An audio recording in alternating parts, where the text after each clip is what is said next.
The Forgotten Trunk. It was a dark and stormy night when I first discovered the old trunk in the attic of my family's ancestral home.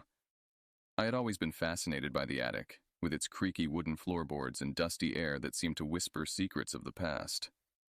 As I rummaged through the cobweb-covered boxes and forgotten trinkets, my fingers stumbled upon a worn leather trunk adorned with strange symbols and a rusted lock. Intrigued, I decided to investigate further. After some effort, the lock creaked open, revealing a musty smell and a collection of yellowed letters tied with a faded ribbon.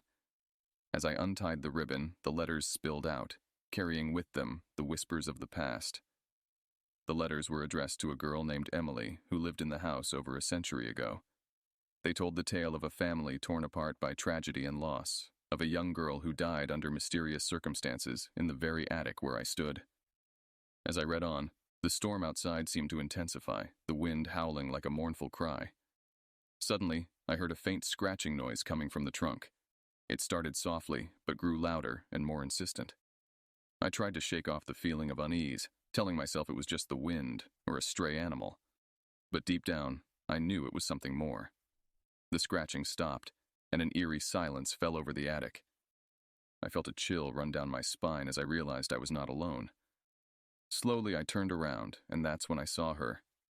Emily, standing in the corner of the attic, her eyes black as coal, her face deathly pale. I tried to scream, but my voice was frozen in my throat.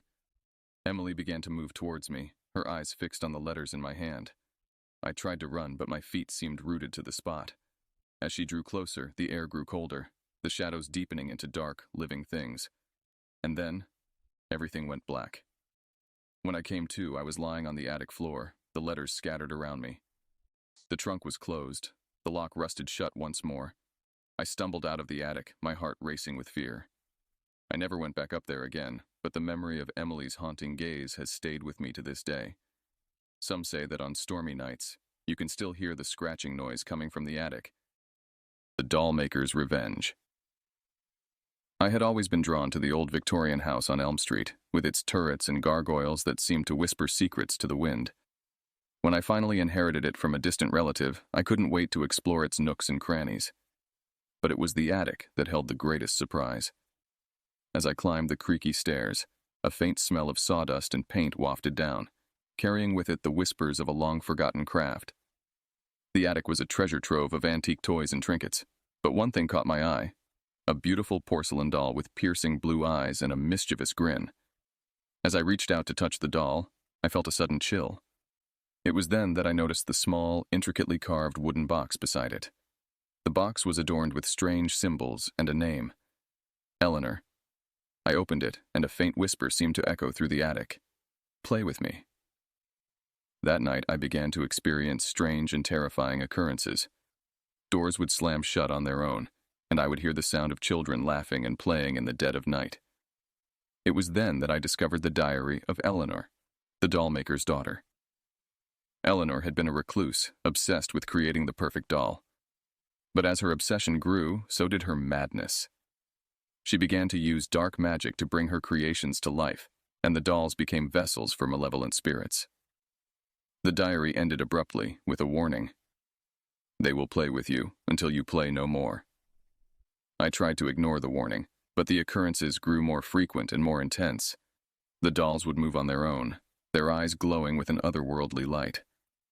I knew then that I had to get rid of the doll and the box, but it was too late. One night, I woke up to find the doll sitting on my bed, its eyes blazing with an evil intensity. The room was filled with the sound of children's laughter, and I knew I was doomed. The doll began to speak, its voice like ice. Play with me, forever. And then everything went black. They say that on certain nights you can still hear the sound of children's laughter coming from the old Victorian house on Elm Street. Some say that if you dare to venture up to the attic, you'll find the doll, waiting patiently for its next playmate. Others claim that Eleanor's spirit still roams the house, seeking revenge on those who disturbed her dark creations. But I know the truth. The doll is just a vessel, a mere puppet for the malevolent spirits that lurk in the shadows. And if you're not careful, you'll become their next plaything, forever trapped in a nightmare